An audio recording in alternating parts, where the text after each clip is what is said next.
Netcasts you love. From people you trust. This is Twit. Bandwidth for Ham Nation is provided by CashFly at CACHEFLY.com. This episode of Ham Nation is brought to you by ICOM. For more information, visit ICOMAmerica.com/HamNation. And by Rocket Mortgage by Quicken Loans. Home plays a big role in your life. That's why Quicken Loans created Rocket Mortgage. It lets you apply simply and understand the entire mortgage process fully, so you can be confident that you're getting the right mortgage for you. Get started at rocketmortgage.com/HamNation.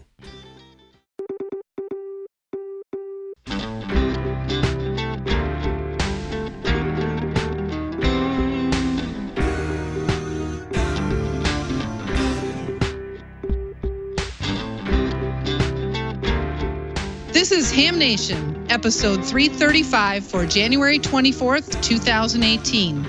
HamCation preview. Hello, everybody.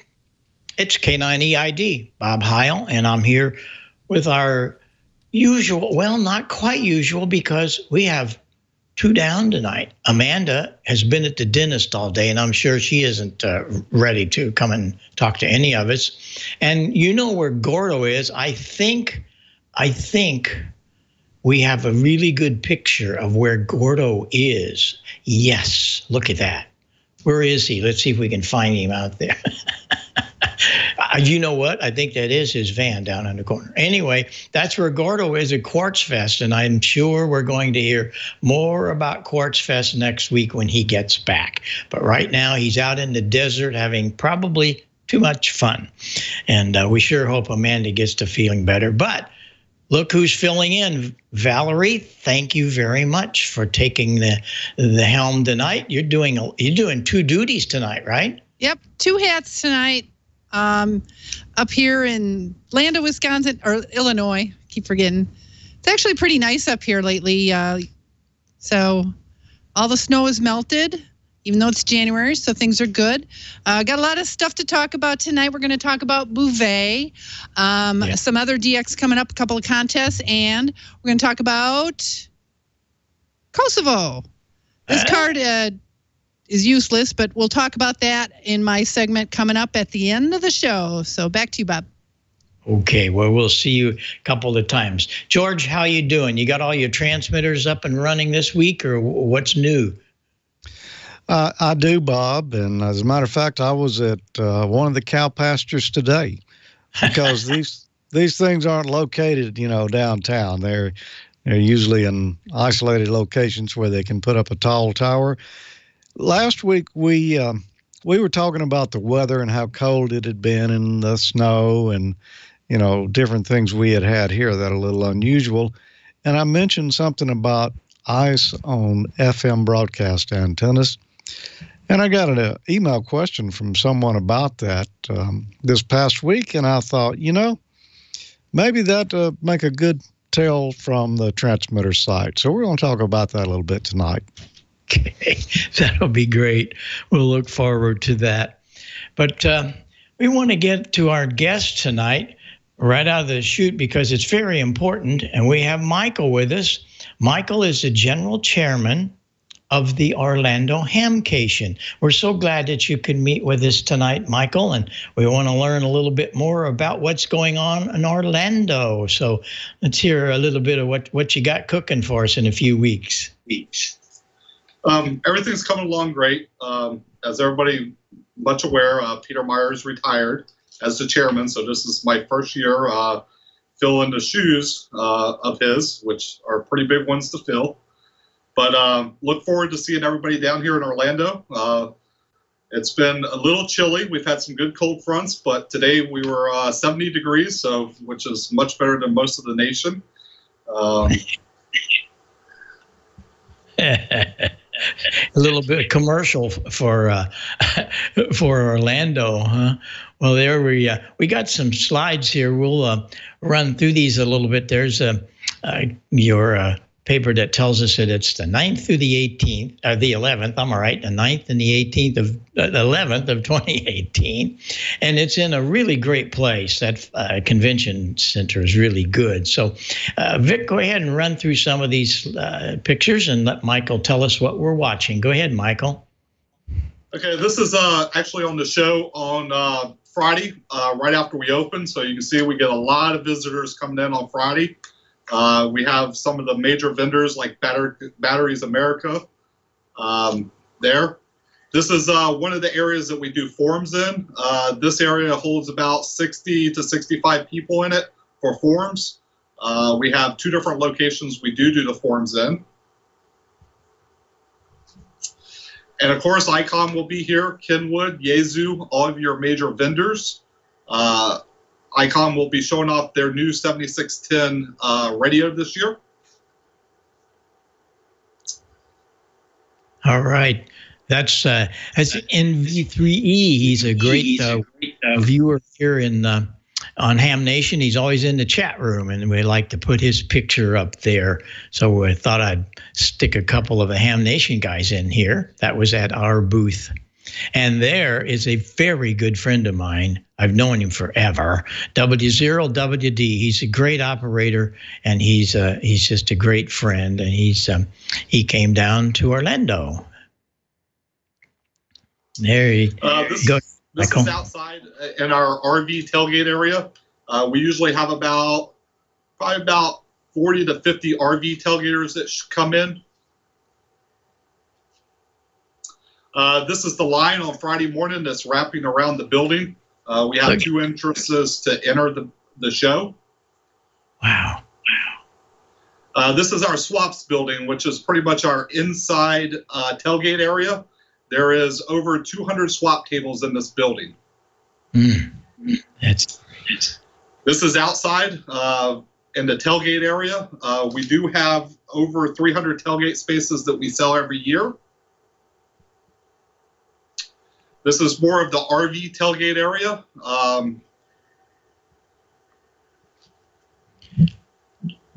I'm always amazed at how many of the fellows come in and camp overnight, and they, of course, do a lot of swap and so on, but a lot of campers. I don't know that I've ever seen a Hamfest with that many, so you attract a lot of those. How many people were at HamCation last year? You have a count on that, Michael?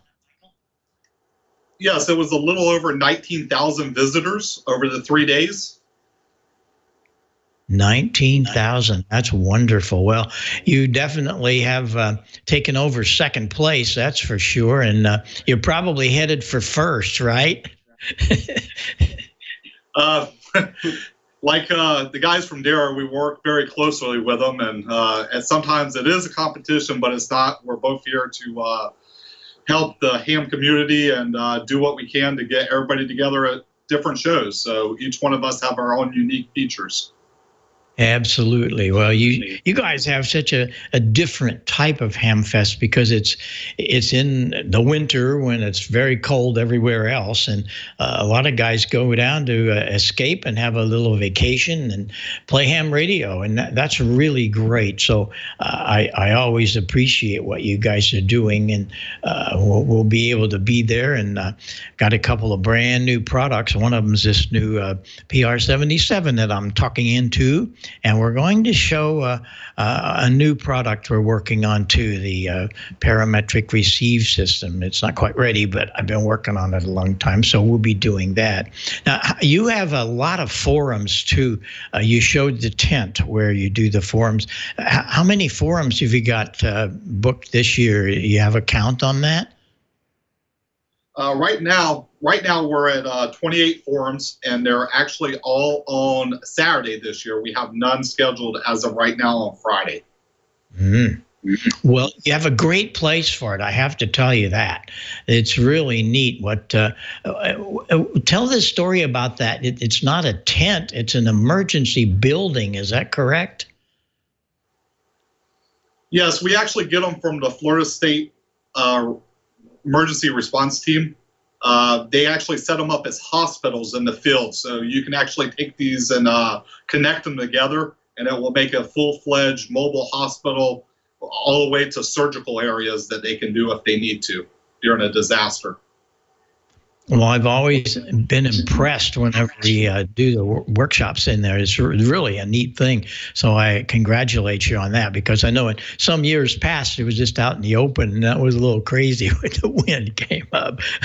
Well, is there anything else that we need to know that we've been maybe not talking about? Is there anything that you want to tell everybody? A couple things. One thing is, as I said, ICOM will have their 7610 there. It is also our main prize on Sunday.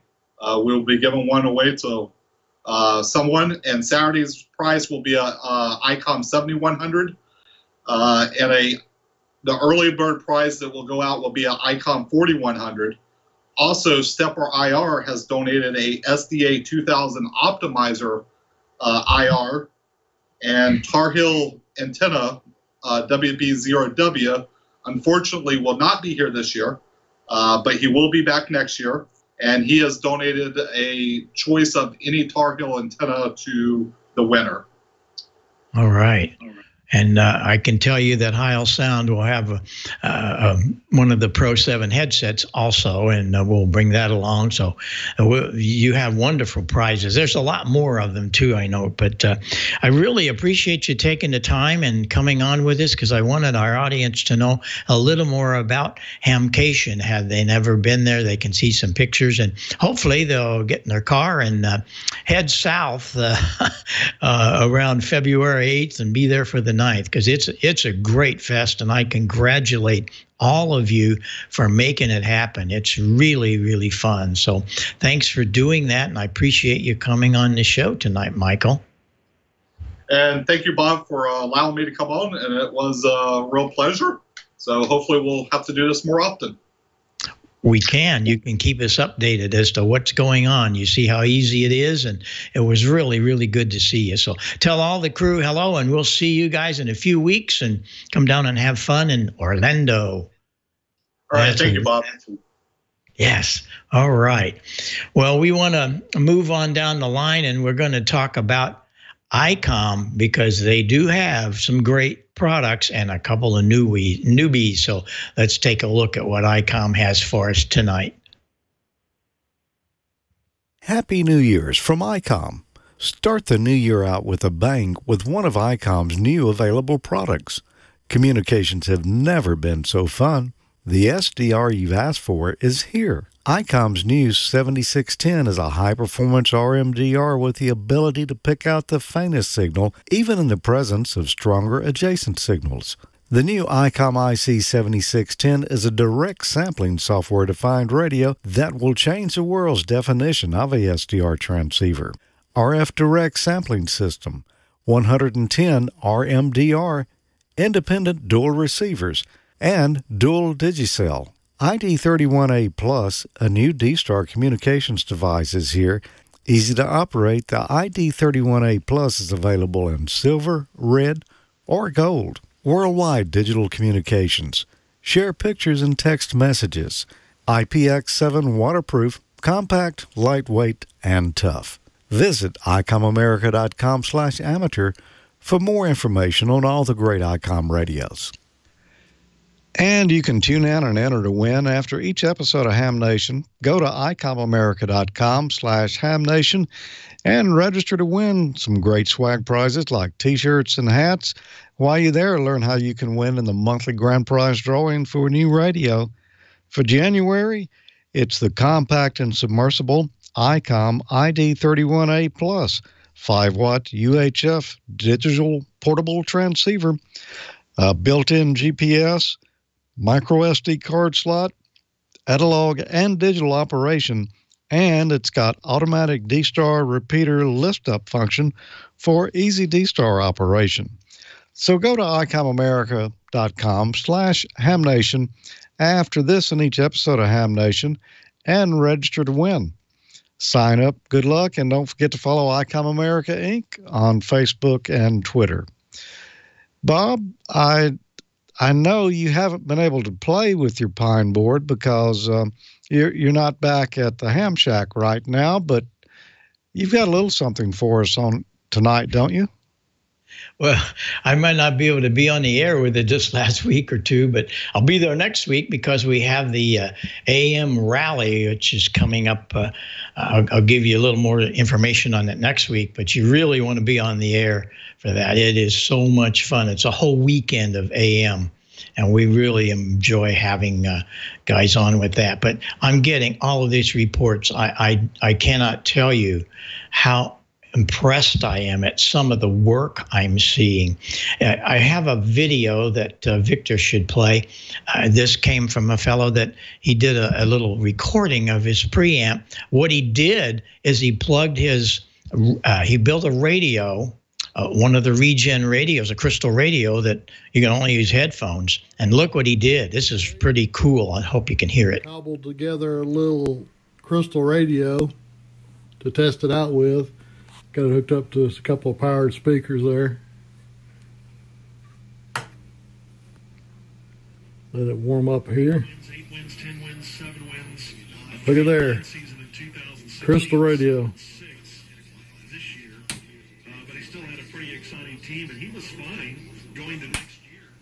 It's hard to hear it there. It's a little bit low in volume, but that's another use for that preamp. And we're going to get into some of that in oncoming weeks. There's so many things we can do. That's why I did it modularly, so we can do other things with it. That preamplifier, actually, the basis of my design was the front end of a Fender amplifier for a guitar. It wasn't as exotic as that would be, but that's really a cool thing that we'll be able to do all kinds of different things with it. And I do have those plans. I also got several emails. I get a lot of emails with seven things that I want to straighten around with some of the guys. Bill, K400, he asked about the wire from the transmitter over into the preamp. Anytime you have an audio wire, especially a microphone line, it must be shielded. That's very important. And if you can find it and it's around, I use a little very small, I don't have a piece of it here, but it's very small coax. It's actually 52 ohms, called RG174. And it's great for using it for microphone leads or anything in a small space because it's not very big. And you need to shield any kind of microphone or audio leads. And I hope that answers that for some of the guys. You can't just run a piece of wire from a jack over to the output of the tube. You can't do that. Well, you can, but you're going to end up with 60 cycle hum. The shield will be grounded, and inside that shield is the plus audio lead, and it kills all the hum and the static and noise that would pick up. And we also got some really good pictures. I got a couple of them. You know, one of the things we're talking about doing is building the transmitter and all the thing on off of Pineboard onto metal. Chip sent this to me. Chip is he's a stalwart in the chat room, and he also does a lot of the drawings. He and Gene put those together. But he had a great idea, and this is done years ago. I've seen this done. That is a pie pan turned upside down. So you don't have to buy a $20, $30 Bud aluminum box. You can do it on a pie pan. I think that's a great idea. Here is a fabulous idea, and it comes from W9DZ. You know, we've talked about the coil. You can get it from MFJ, and it works very well. However, you could do it with a toroidal coil, and this is what Alan did, and it works really well. Here's how the transmitter worked out with it. And this is a very cool way of building the final coil. And it's easily done. And what I'll do next week, I'll bring with me the coil. We'll wind one of them. It's I think it's 42 turns on a T130. I forget what it is exactly, but we will give you all of the information as to how to do that. But it's really easy to do these things, and it works great. It works as good as the big old coil. And for 80 meters, it's going to be 46 turns, and it's on a T130-2. That's the coil form. The toroid is 130-2. Take that, take some number 20 wire, put 46 turns around it, you got yourself an 80-meter coil. Well, here's another one. This is very cool. This comes from KK4RF, and boy, have I been hearing a lot about him, because there's all kinds of people working this transmitter that he's built, and he has put that same coil underneath the chassis. He's built it on metal, on aluminum. Isn't that cool? What a nice job, and I really appreciate you sending these pictures, and we'll have to start looking for you on the air, because there's just so many guys. I think I mentioned it last week. He was one of the guys that the fellow had written in, worked 8 different pine boards, guys, on a Saturday afternoon on 75 meters, 3885. So you see, there's a lot of stuff going on, and a lot of people enjoying all of this. And I'm so thrilled, because it's getting people to build. And that's what it's all about, is getting out that soldering iron and making it happen. And the good part of it is, I can tell you firsthand, from the day I got my license back in 1956, you build something, that's one thing. But when you put it on the air and you make a contact with it, there is nothing. There is no feeling like that. Yeah, you're going to get a lot of happies out of turning on your 7610 or your FT of 5000 or your K3 or your Flex, but it's not the same feeling at all as if you built it and you put it all together. And when you got it all finished and all of this, what you might look at saying our gobbledygook stuff, it works, it sounds great, and then you get all these kudos about how good it sounds, and you built it. There's the key. And so we're hoping that more and more of you will come aboard. One of the things I did this past week, and I will do it again Saturday, we've got the Winterfest here in St. Louis comes up Saturday, and I will be at the Winterfest for a while. I'm going to take the pine board with me, because a lot of guys, it's the first thing they ask anymore. It used to be, hey, did you bring some microphone? Now they say, hey, where's the pine board? So we'll put it on display. Maybe we'll hook it up and talk across the room or whatever on a light bulb. Anyway, the guys, last Saturday, I visited their club meeting, and I'm going to do it again this Saturday. We're going to have some video of it, hopefully next week. It's 4 or 5 guys in a club, and they have started building the pine board. That is their project. We've got 3 or 4 down in South Carolina. I heard of one in Virginia. There's guys coming around the country now. Clubs have some kind of activity rather than going there drinking a Dr. Pepper or having a spot of tea or whatever, and arguing about how much money you don't have or do have in the treasure. These guys are having fun building transmitter on pine board. And the one I visited last Saturday was in Alaska, Fairbanks, Alaska. And we're going to have them on here in the next week or 2. We're getting some video together and so on, because I think it's a fabulous project for any club. So if you have a club and it's kind of like boring and a lot of guys don't go to the meeting, we got something that'll solve that. And we're doing a lot of club meetings again. So if you have a club, send me an email. We'll get up on Skype and we'll do things. And it's really fun to visit the clubs.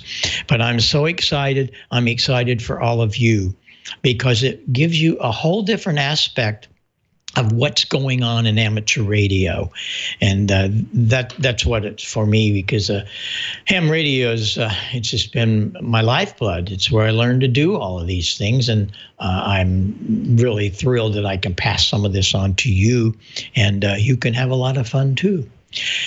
Well, thanks a lot for the time and watching, and send me emails and give me your club Skype address, and let's get to making things. But we're going to go have a little more fun tonight, because we're going to go down south and we're going to talk to the fun master of Ham Nation, Don Williams. How you doing, Don? I've been called a lot of things, some of them good, a lot of them bad, but Fun Master, I'm not sure if I've ever heard that. But, you know, I am wearing the Mardi Gras colors tonight, and Mardi Gras is February 13th, so it's rapidly coming up. Hey, you know, last week I mentioned that it was Tyler's birthday over the weekend, and I also mentioned, you know, if you wanted to send him a birthday QSL card, well, somebody did. David, KB9EWG in La Crosse, Wisconsin, sent Tyler a happy birthday QSL card, and that is just the coolest thing. So thank you, David. I believe David and Tyler are now Facebook friends as well because of this. So very good. Thanks, David. Appreciate that. That was a nice surprise, and brought a smile to the boy's face. So very good. Before we get into the news of the week with Newsline, I want to talk to you about Rocket Mortgage. Rocket Mortgage is a fine sponsor of this show. The Ham Nation Tonight brought to you by Rocket Mortgage by Quicken Loans. The mortgage experience, frankly, was not keeping up with the times. It was dated. It needed a client-focused technological revolution. And that's why Quicken Loans created Rocket Mortgage. Rocket Mortgage gives you the confidence you need when it comes to buying a home or refinancing your existing home loan. Rocket Mortgage is simple, allows you to fully understand all the details and be confident that you're getting the right mortgage for you. It's very convenient. Their trusted partners allow you to share your financial information with Rocket Mortgage at the touch of a button. It's amazingly powerful. Whether you're looking to buy your first home or your 10th, Rocket Mortgage will help you perform thousands of calculations. It'll do it for you in seconds. And based on your income, assets, and credit, Rocket Mortgage can analyze all of the home loan options for you for which you qualify and find the one that is just right for you. Rocket Mortgage by Quicken Loans. Apply simply, understand fully, mortgage confidently. To get started, go to rocketmortgage.com/hamnation. That's rocketmortgage.com/hamnation. Equal housing lender, licensed in all 50 states, NMLS consumeraccess.org, number 3030. And Rocket Mortgage by Quicken Loans, we thank you for your support of Ham Nation. Now, let's get into the news of the week from Amateur Radio Newsline, shall we? From Amateur Radio Newsline Report number 2099, these are the Ham Nation headlines for Wednesday, January 24th, 2018. A surprise leadership change at the ARRL. Here's Newsline's Paul Brown, WD9 GCO. We begin this week with breaking news. As Amateur Radio Newsline went to production and on the eve of the ARRL Board of Directors meeting, Tom Gallagher, NY2RF, the league's CEO, announced his retirement effective March 2nd. He told the ARRL that the new federal tax law's impact makes him reluctant to continue working in the state of Connecticut, where the league is headquartered. Tom is credited with, among other things, assisting the league in achieving a turnaround in its finances. A former financial services exec and investment banker, he has been a licensed ham since 1966. We will be following the league's search for his replacement.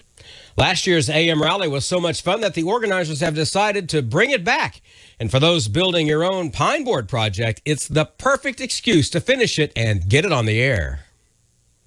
On the weekend of February 2nd through 4th, the rally will mix operating nostalgia for old-timers and give newer hams a chance at adventure in a completely different mode. AM, often considered the original amateur radio voice mode, is friendly to all radios from military and boat anchors to homebrew and broadcast, including the newest SDR models as well as vintage radios with tubes. If your radio can run full carrier amplitude modulation, you can be in it to win it. Activity will be on the HF bands except for 60 meters. Rally spokesman Clark Burgard, N1BCG, one of the organizers, said that the goal is simple: to demonstrate that AM is alive and well, and that yes, it still works. There will be plenty of opportunities for certificates of recognition with categories such as most states contacted to most total contacts, all in 5 different classes of power output. If you hear the call CQ AM Rally, go for it. For more details and to download a simple logging program for the event, visit the website at amrally.com. Logs are due no later than the 14th of February. For Amateur Radio Newsline, I'm Skeeter Nash, N5ASH.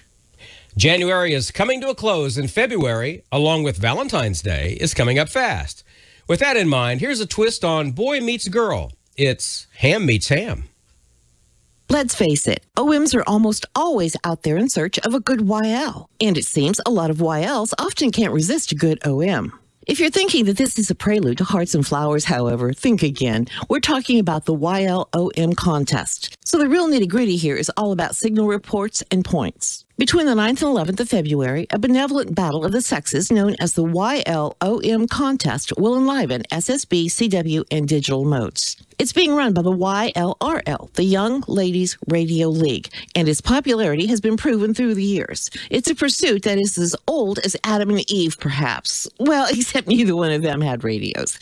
In this contest, YLs count OMs, and OMs count YLs. And everyone counts. For more details, visit ylrl.org. For Amateur Radio Newsline, I'm Jerry Goodrich, KF5KRN. As you can see from that last picture, Skeeter Nash and Jerry Goodrich are husband and wife. And for the rest of this week's Amateur Radio News, please listen to the full Amateur Radio Newsline report online on a repeater near you or on shortwave radio station WTWW at 9930 and 5085 kilohertz. And that's all from the Amateur Radio Newsline, your independent source for amateur radio news for 4 decades and counting at www.arnewsline.org. With Paul Brown, WD9GCO, Skeeter Nash, N5ASH, Jerry Goodrich, KF5KRN, Karen Eve Murray, KD2GUT at the news desk in New York, and our news team across the globe. I'm Don Wellbanks, AE5DW. 7-3. We'll see you next time here on Ham Nation. Now here's the solar update with Dr. Tamitha Scove. We're coming down from a solar storm fizzle that didn't do much but ruffle Earth's feathers just a little bit. And region 2696 fires off a parting shot before it rotates behind the sun's west limb as if to get solar flux just that last little boost. Those stories and more in the news this week.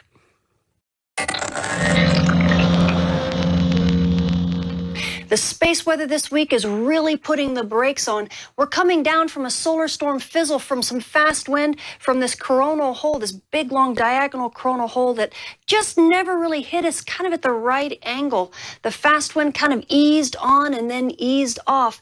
And that's been over the past few days. We've had nothing but basically unsettled conditions. The good news is that the amateur radio band stayed pretty good most of the time. We only had aurora at high latitude, so there weren't a lot of GPS disruptions either. But now that is beginning to wane, and meanwhile we have region 2696. That region actually fired off a solar flare and a non-Earth directed solar storm right before it disappeared around the west limb. But what that means now is we have a spotless sun again. So the solar flux is beginning to drop. We're sitting right at the bottom of marginal conditions for amateur radio propagation, and this is going to continue to be the story easily for the next 2 weeks. Switching to our solar storm conditions and aurora possibilities over the coming week, we are beginning to come down from that fast wind that's been hitting us over the past few days. And we're actually seeing something in the solar wind that might actually be part of a stealthy solar storm that we're clipping the edge of. So we might actually have a bit of active conditions before we completely calm down over the next day.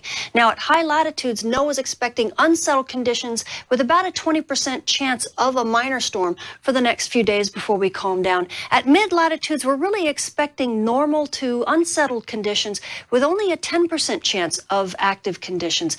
But like I said, we're seeing something right now in the solar wind that looks like it might actually be part of a stealthy solar storm or something like that. So it wouldn't surprise me one bit if we actually reached active conditions, maybe even down at mid-latitudes for a short while before we're completely out of this, which should be in the next day or two.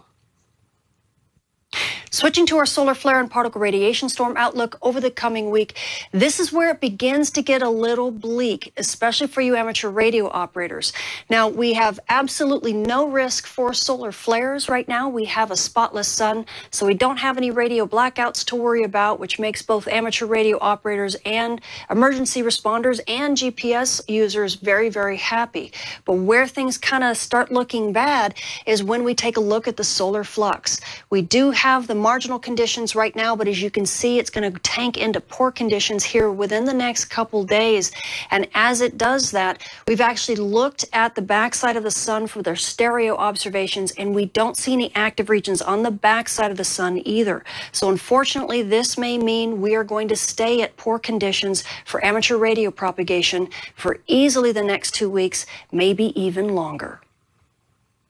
So the space weather this week is really beginning to quiet down. We are coming down from a solar storm that's pretty much of a fizzle, but you aurora photographers, you might get one extra bump in activity from whatever this disturbance is that we're beginning to see in the solar wind right now. It might be a stealthy solar storm that we're clipping the edge of. It's kind of hard to tell. So we might actually bump back up to active conditions maybe over the next 24 hours or so, especially at high latitudes. But that will begin to wane here in the next few days, and things will begin to quiet down easily for a week after that. Now, you amateur radio operators, you don't probably get much of a bump in activity. Things are beginning to wane for you right now. We are beginning to dip close to the poor conditions, and it probably will move into poor conditions for radio propagation here in the next few days. And what's unfortunate is that it looks like it's going to remain that way easily for 2 weeks, maybe even 3 weeks. So let's hope that the sun pops out some new active regions that can play some peekaboo for us and brighten up the sun a little bit. Otherwise, we're going to be dealing with these conditions for quite some time. I'm Tamitha Skov. Thank you for watching. Awesome stuff, Dr. T. Thank you very much. And that is fresh information. If you don't follow her on Twitter, you really should. At Tamitha Skov. She tweets all the time, and you can get literally up to the second information. And in fact, she sent me a direct message on Twitter earlier tonight. She said, there's some interesting space weather activity that's hit unexpectedly. It started coming on while I was shooting this forecast, so I put it in. So this forecast is as fresh as it gets.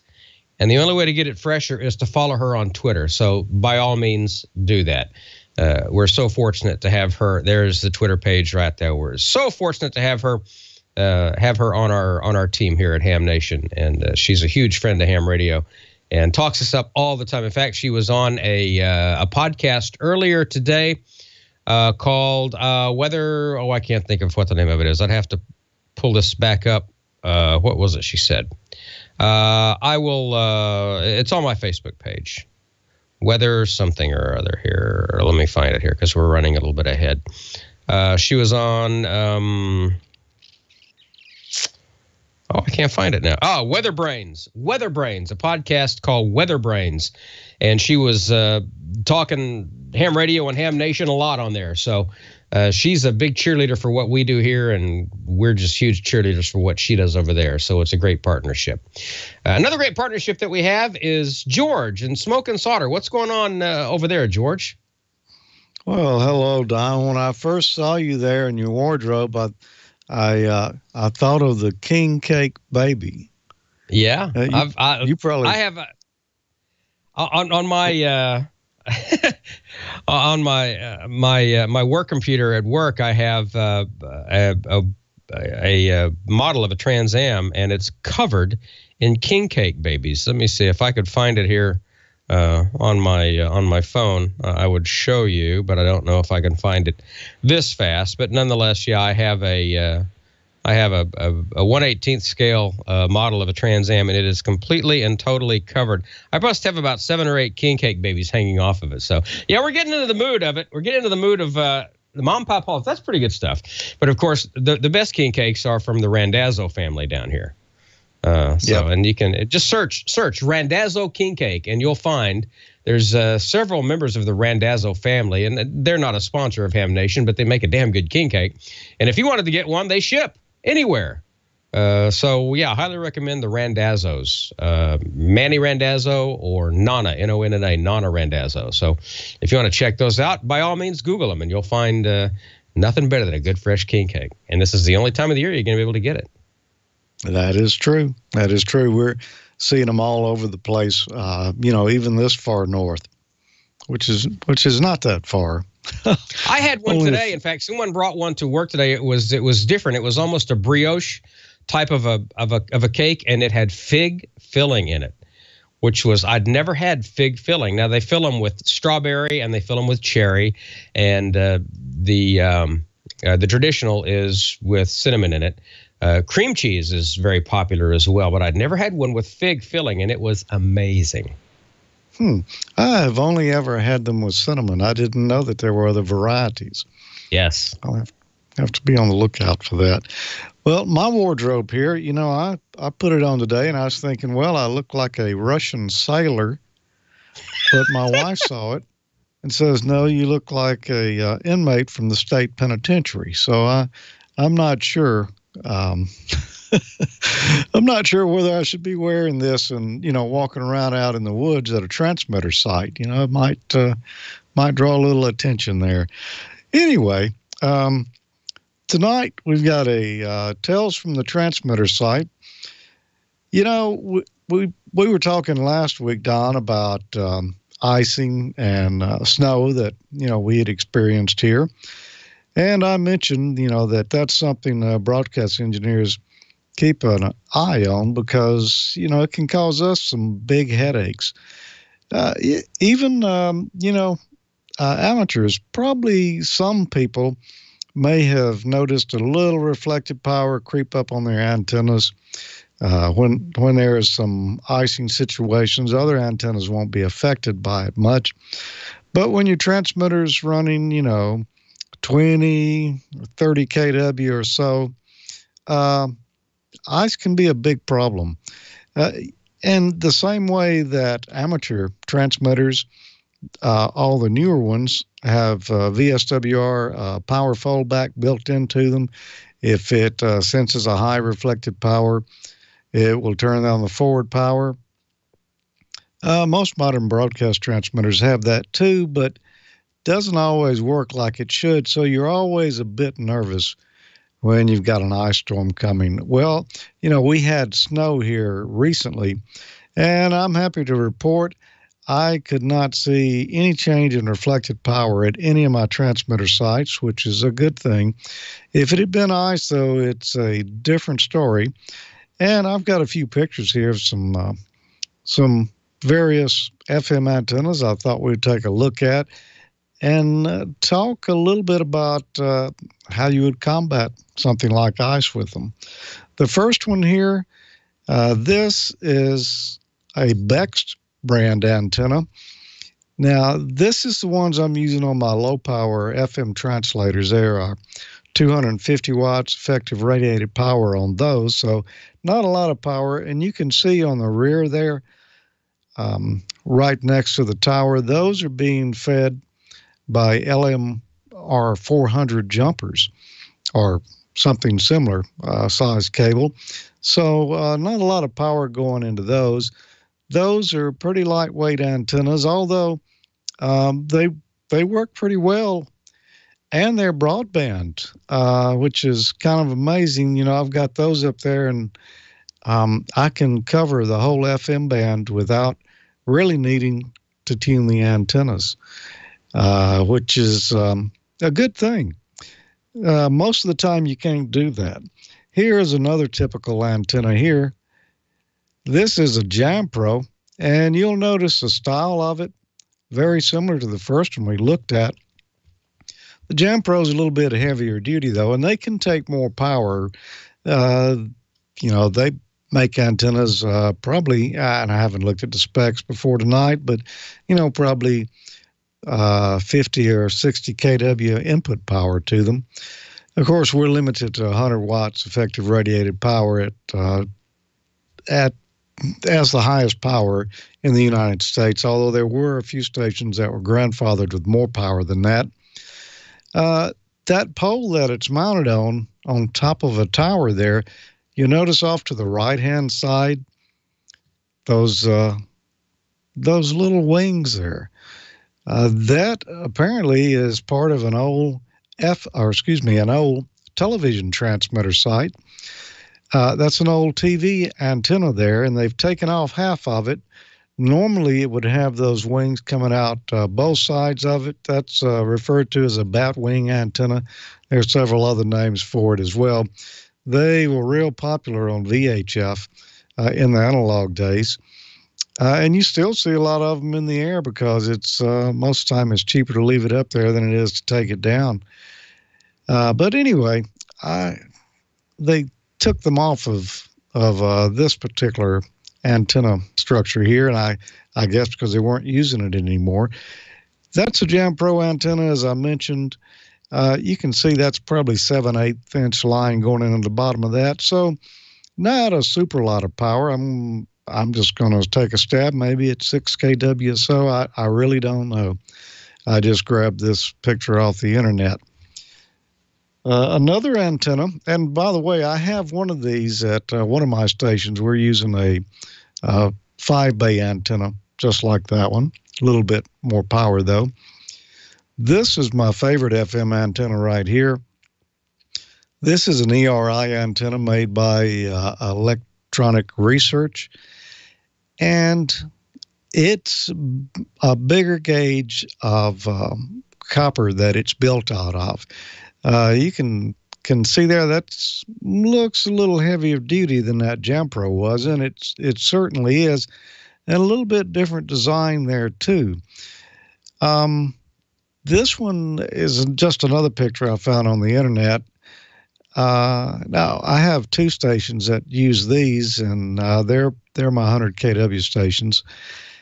There's something strange going on with this one, though. If you look on the right-hand side, though, you see that transmission line and the way that it's kind of broken up there, and there's elbows going into the side that goes on up the tower. I don't know what that's about. There's something unusual at this particular installation. It looks to me like maybe the top set of antenna bays there are coupled in differently than the lower set. Normally, it's just the interbay lines run between all the bays, and the antenna is fed either from the bottom or around the center. But I don't know what's going on with that one. But this is one of my favorite antennas, like I say, heavier duty. Now, in normal operation, you keep these things, the transmission lines dry, the inside of the antenna is dry, you don't have a problem. They hang in there pretty good. However, if you get some ice, that's another story altogether. Ice will collect on these pretty good because it is a little colder up there, at 1,000 feet or so than it is down here on the ground. And so it may not be freezing on the ground, but yet it's freezing up there. And if that ice builds up on the antennas, you're going to have something to contend with there if you're running, 20 or 30 kilowatts up to it. It's not certainly not a desirable situation, but one that we face. Now, on this Jam Pro antenna that we looked at just a moment ago, if these get ice on them, you can see that little bar that kind of runs between the two V's there that kind of couples it together. You can get ice across there. And, just ice built up on the antenna itself changes the physical size of the antenna. These will start reflecting power back pretty bad. You will notice definitely if it starts getting ice on it. I have had another station that had one of these on it before, and we had to turn the power back from about 40 kilowatts input to the antenna down to less than 10, just to keep from tripping the VSWR overload on it. Now, in this particular antenna, the way that they'll combat it, typically, and not as much down south here, although the one I'm talking about did have it, is they will put heating elements inside those arms on that antenna. And when you know you're going to have an icing situation, you'll turn on the power, and it will attempt to keep those arms warm enough that ice won't stick to them. You can have about enough ice storm, though, that's not completely successful, although it certainly helps out.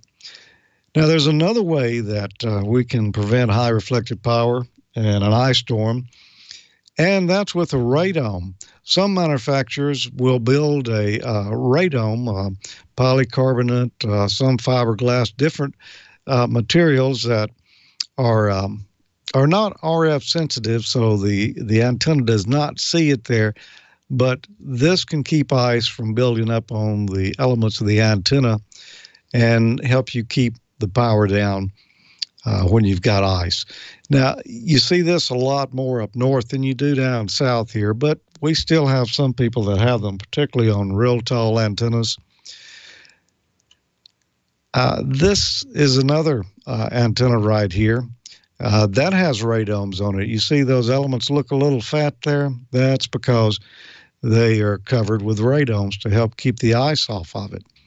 The antenna there on the top, that is a television antenna, and you can see the little climbing spikes out the side where somebody would go up it. Actually, what you're looking at right there is the radome covering that TV antenna to keep the ice off of it. The antenna is inside of there, and that's how this particular antenna is protected. You'll see antennas like this. I've seen them a lot on high band VHF stations. A lot of UHF antennas look like this too.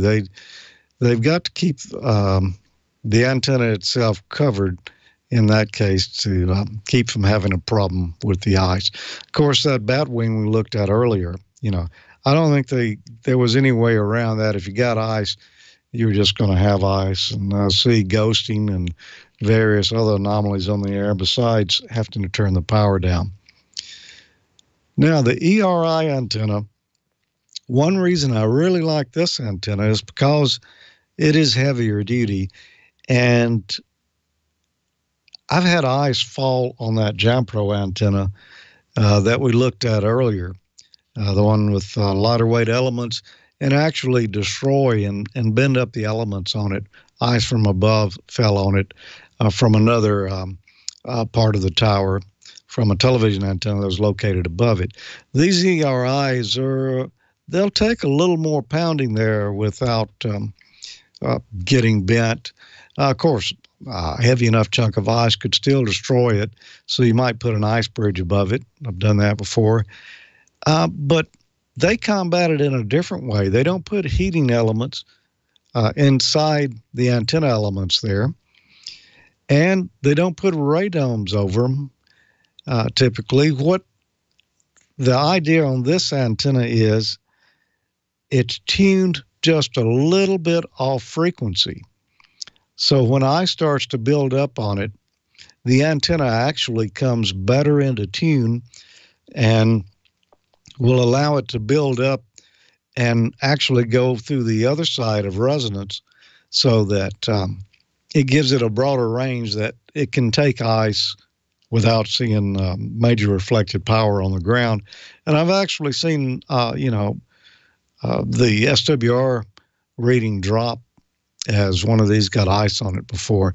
Now, it's not foolproof. You could still get enough ice that you would see some issues, but in most cases around here, I've never seen these, have any kind of issue with it. By tuning the antenna slightly off frequency in the ice, bringing it into resonance, and then allows it to go a little out the other side. That is a pretty clever idea and takes care of the problem. So that's a little tales from the transmitter site. Ice is something we're definitely concerned about and keep an eye on when it's approaching your area with winter conditions. The engineers got an eye on that. And if you notice maybe your FM stations, your TV stations don't come in quite as well when you've had an ice storm. Well, the power has probably been turned down so that they can stay on the air at all. So that's my story. I'm sticking to it, and I hope we don't have any more ice this year. Maybe we're out of that, although it's getting chilly again. We've still got the rest of January and February to go through. So we'll just keep our fingers crossed on that.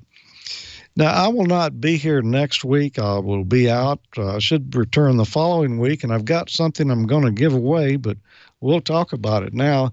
It's the Heil Ham Radio Handbook. It's Bob's latest edition of his famed Ham Radio Handbook. I don't know the date that this one was put back together, but it was recently. It's got a lot of good information on it. Basic electronic technical stuff. There's resistors, active filter networks, antenna systems, VHF, UHF, tower ideas, how to hang antennas from your towers. Anything you could think of, propagation, just, stations. As a matter of fact, that is a picture of Bob's station right there. A lot of good information on here, microphones, some transistor and op-amp circuits in there. A very good ham radio source, a lot of tables in here too. Just useful information for an amateur radio operator. Well, you can find these, I'm sure, wherever how microphones, headphones and such are sold. Most dealers will have these, or you can get them at heilsound.com, but I'm going to give you a chance to win one. If you would like to win Bob's Ham Radio Handbook here, well, I'm going to ask you a question that came out of Gordo's General Class Study Guide. And this is one that Gordo flagged for me, said, let's ask our viewers this question right here. Which of the following can perform automatic notching of interfering carriers? Is it bandpass tuning? Is it digital signal processing, DSP filters? Balanced mixing? Or will a noise limiter eliminate that interfering signal? Will that notch it out?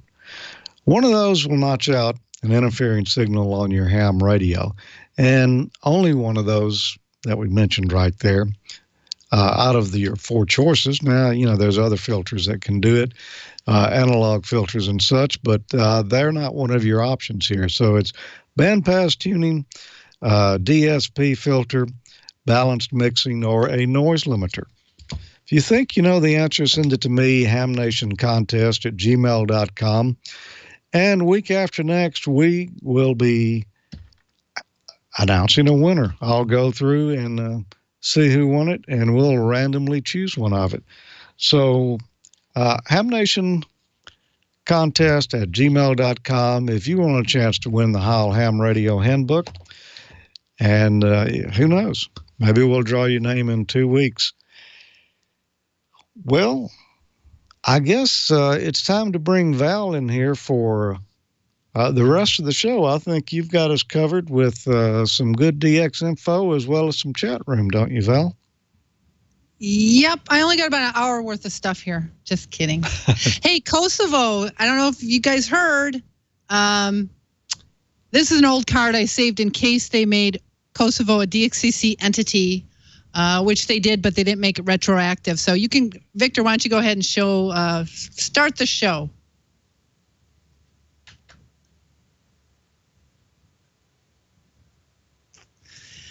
So this week in DX, obviously Kosovo. The next slide is Kosovo. It's the ARRL made it a DXCC entity. You're going to see it's the prefix is Z6, and now that brings a new total to 340. And they're not making it retroactive. They just approved it this week. So I did notice Z60 Alpha a very active station. They were on 7.1. Gosh, they're on 40 meters right now. You can show the next one. Bouvet, the guys are on their way. They're actually halfway today, which is a little bit ahead of schedule. So they should be arriving Tuesday, January 30th. So it'll take them a few days to get on the island, get everything unloaded and set up. And so start looking for them probably towards the middle to end of next week sometime, weather permitting. If you want to show the next one. Now that's Bouvet. I just want to kind of give you a little idea. It's a 19 square mile island, and all the temperatures surrounding that island, even in summer, are near freezing. And that Bouvet, on average, gets 2 storms a week, where the winds are over 70 miles an hour, and they're just going to be intense. So that's going to be a lot of fun if you want to go to the next one. That's the boat they're taking, and that's the Batanzo. It's a 236-foot vessel, 1,438 tons. And you can show the next one. And there's the fuel tankers lined up to put fuel into the Batanzo. It burns 6,000 liters of fuel a day, or that's about 1,585 gallons a day, or 153,000 gallons of fuel for the trip, worth $383,000 of fuel. That's just crazy. Go to the next one. That's just a shot of the boat. You can see it's fairly large. Go on to the next one. There's a shot from the bridge, and there is 2,782 55-gallon drums of fuel. That's going to fuel the 2 helicopters along with the generators for the crew when they're on the island. Those are the helicopters. They have the 2 they're MBB BO-105 twin turbine helicopters, and that's what they're going to use to sling 20,000 pounds worth of equipment onto the glacier. They're going to be camping on a glacier. So that's pretty amazing. There's where their sleeping quarters are, or their bags lined up before they go into the sleeping quarters. Next one I think is the sleeping quarters themselves. So 4-door room, cute little portals, very small. There's their bathroom. That's actually pretty nice for a ship bathroom, I'm guessing. I would have expected a little more primitive, so that's pretty good. Next one is the kitchen. They have to eat in shifts because you can only fit about 10 people at the table there. Next one is sort of a meeting room that they have in there. And then they have a really nice lounge area where you can watch DVDs or CD. I'm not sure what they have in there, if it's VHS or DVDs, but there they can watch movies. And then that's the, I don't know if any of you guys have been working. These guys, they've been out on Maritime Mobile. That's the antenna, and there's the equipment. And a lot of people have been asking why they haven't been doing sideband. Well, Heil did get on at 40 meters and called for 20 minutes on sideband. No one heard him. And that's because they only have 100 watts, and obviously they're in the middle of nowhere. So, and there, no deer, Echo Yankee 8 Mike, that was his birthday yesterday, so the cook made him a birthday cake, and there he is celebrating birthday. And I do want to send thanks out to Tim, Terry, Paul, and Mel over at DX Engineering. They're wonderful people. They donated a lot of equipment for this DXpedition, along with Flux Radio donated all the radios. ACOM donated the amps, and stuff like that. It wouldn't have made this DXpedition possible. Next one is, I think, the Delta 68 Italy. Next slide. Oh, I got a video. There we go. I got a video of these guys. The wind was blowing so hard that they needed tugboats to push them away from the dock. And this is them casting off from Punta Arenas, Chile, last Thursday morning. I mean, you can put the sound on, but it's pretty, a lot of wind noise. So, but you can see it's a pretty massive vessel. There's a helipad landing on there. They got a crane on there to move the helicopters over to the helipad landing. And, it's just amazing how big this ship is.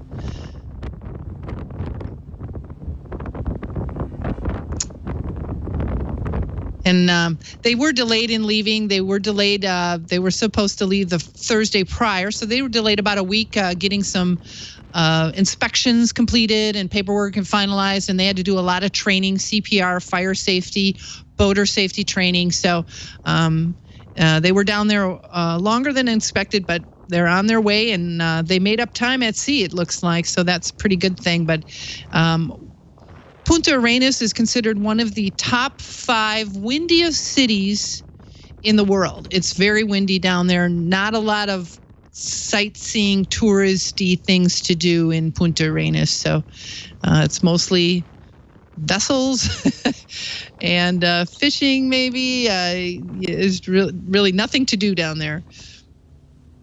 And Punta Arenas is kind of buried if you look on the map. There's a lot of sounds and land all around it. You're kind of, even though it looks like you can see sea as far as you can see there, but you're actually still surrounded by a lot of islands and land. And they've got a couple of Zodiacs, but you cannot really make a Zodiac landing on Bouvet. It's just too rocky, and that's why they needed the helicopter. And there's a helipad landing right there on the back end of the deck. Also coming up as Comoros, that's pretty rare, not as rare as Bouvet, which is number 2. This is number 88 on the most wanted list. Comoros, they're going to be there 128 through February 10th. Those 3 guys are going there. If you want to show the next one too, it's right there off the coast of Africa near Madagascar.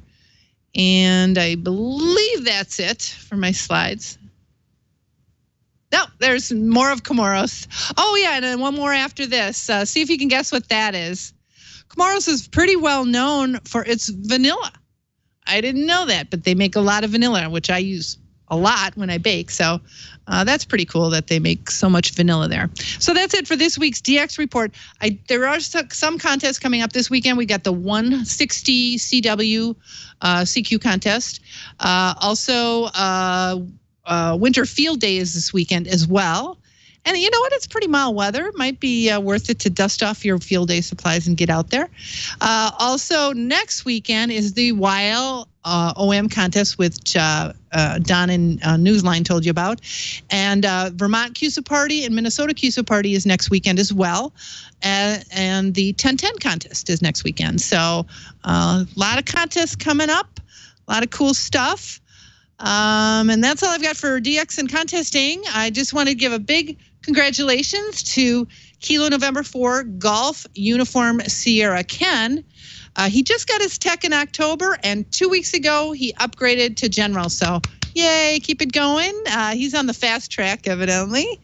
Also did want to give a mention that every Thursday night on Echolink, there's a YLnet, and there's YLs that check in from all over the world.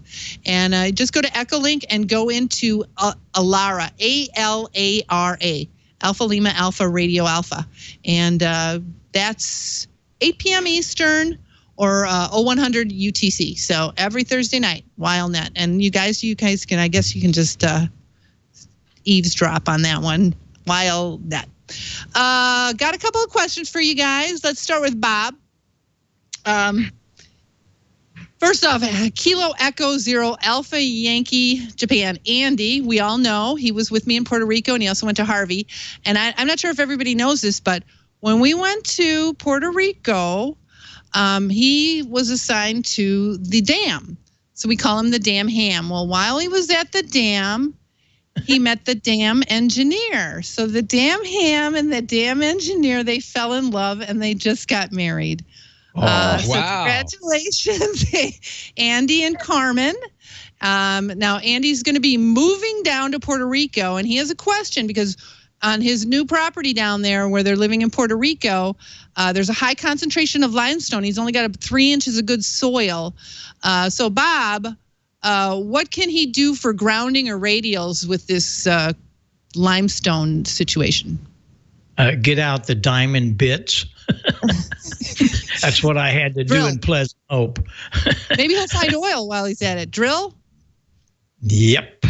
Okay. One of the things that it depends on if he's looking for the antenna, ground radials or something, you can lay them out on the ground, and that they'll go away. Really, they'll get grown over with the grass and stuff. But as far as the station ground, that's kind of tough. But you'd be surprised what you can do with some of these drills today, and that's what he's going to have to do is get into it and find a good ground. Just get the rods down there. Just one. All right, George. A lot of these commercial towers, do they use any kind of powder coating or anything to help protect against corrosion on these towers? That was from Jerry, Whiskey 8, Romeo, Quebec, Mike. Most of these are galvanized towers. I don't know of any that really aren't. And, you'll see a lot of them these days. Strobe lit towers don't have to be painted. Anything under 200 feet, you don't have the same requirements unless it's near an airport that you have to do lighting and such on it, or that you have to paint it. It's when you get taller than that these days that you still got to do one or the other. You can either paint it the aviation orange and white stripes alternating and use red lights at night, or you can strobe light it and you don't have to paint the tower at all. But yeah, galvanized and a pretty good thick heavy coat of galvanizing too. And when you get a nick or something on one of them, they're made out of iron, so they could rust. So they use coal galvanizing spray. They'll clean up the spot, and then they'll coat it with that to reapply galvanizing to it. I don't know, because I don't climb up there and look at these myself, particularly not anymore. But I'm sure if Jerry was here, he could tell us all about it. Yeah, we have on our commercial tower, we got the 2 static lights and 2 flashing lights, and we still have it painted. It's alternating white and red and white and red. Yeah, I'm not sure what that tower is made of. I've never really gone up that one. Speaking of which, George, while I got you, this is a question from me. What's the highest you've ever climbed? Have you climbed some of these? The highest I've ever climbed is 400 feet. Ooh, I've ridden an elevator higher than that. I don't remember. That doesn't count. Yeah. Well, it ought to, because was it an outside elevator? No, it's inside elevator. But they don't go all the way to the top. They stop about the last 100 foot. You got to get out and climb. But no, I am not a tower climber. Well, I'm going to ask the same thing for Don. Have you climbed, or what's the highest you've ever climbed? Do I look like a tower monkey? I don't know. Maybe you're both. I don't know. I fell off the bottom step of our back deck in the rain one night and broke my shoulder. So there is no way in hell I'm going up a tower. No. No, I've got 50 feet of Roan 25 that's laying on its side in my garage in sections. And until I can get somebody to come over here and put that thing up, that's where it's staying, because my big behind ain't going up nowhere, no how. Thank you, ma'am. Now, I have a generator question. Is that something you can handle, Don? Maybe. Don, Kilo Alpha 9 Uniform Sierra Golf, Lee, Kilo Alpha 9 Uniform Sierra Golf. He's going to be using a generator for powering his station during the next field day. And he wanted to know if there's any need for power conditioning between the generator output and the power supply. He's heard pros and cons. And you know what I would do is, if it's a 12-volt radio, I would it's going to be an AC generator, so you're going to run it into a power supply. That should have all the filtering and everything that you need to smooth that out, I would think, inside the power supply. George, any thoughts on that? You know, I wasn't really paying that good of attention because I was answering someone in the chat room. Okay. Yeah, if you're using a generator for field day, what do you think? I mean, there's pros and cons to using power conditioning between the generator output and the power supply.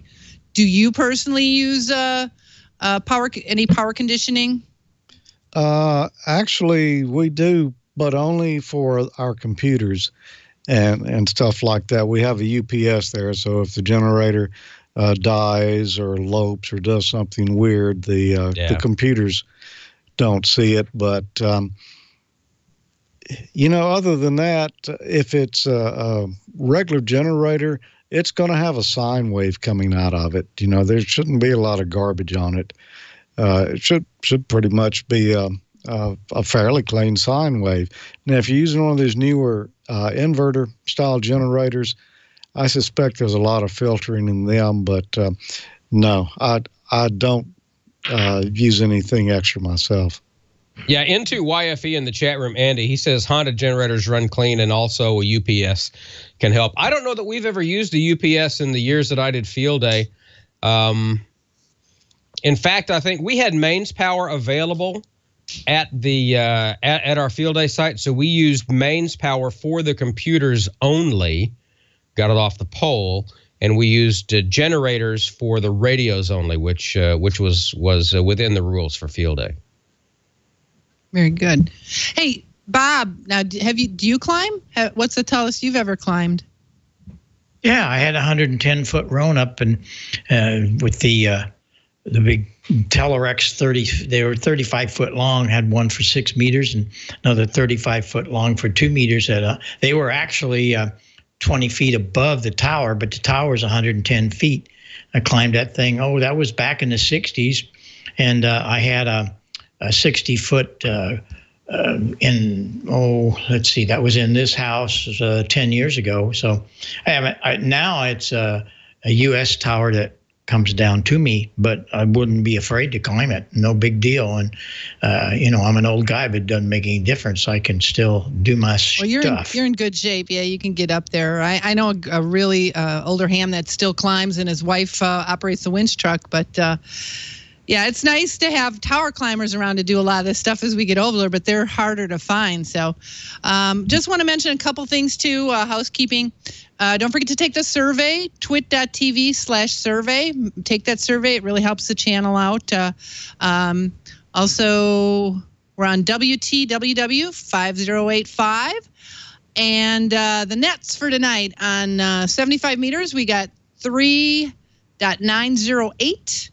On 40 meters, I think they were on 7.192, but I'm not hearing them. I hear someone up 3 kilohertz on 7195, but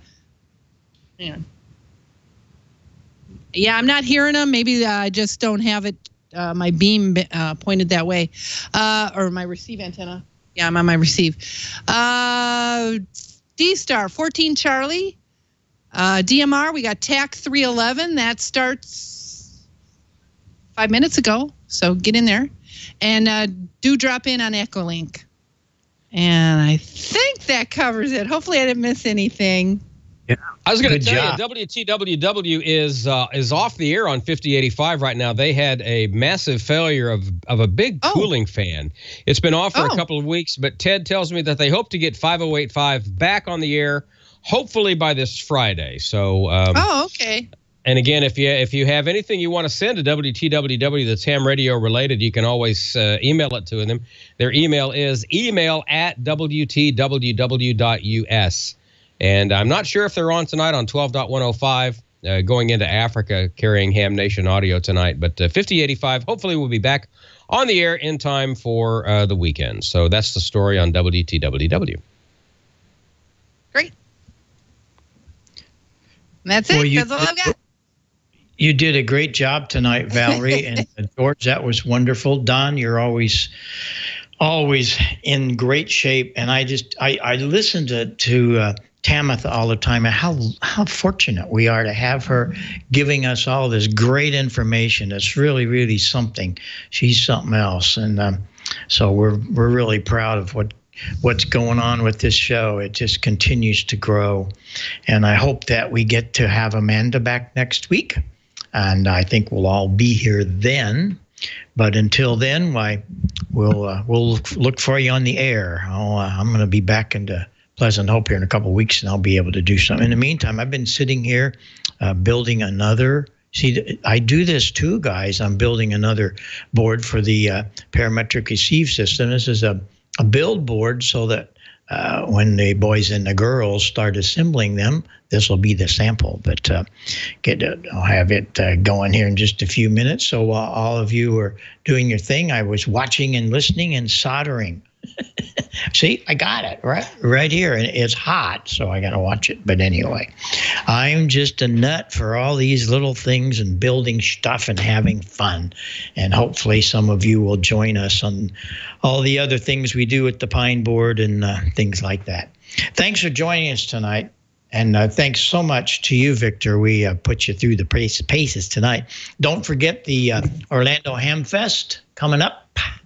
We'll be there along with a whole bunch of other people. And until then, we're going to see you right back here next week on this same channel, the good old Twit network. And I really appreciate what Leo Laporte does. You guys are something.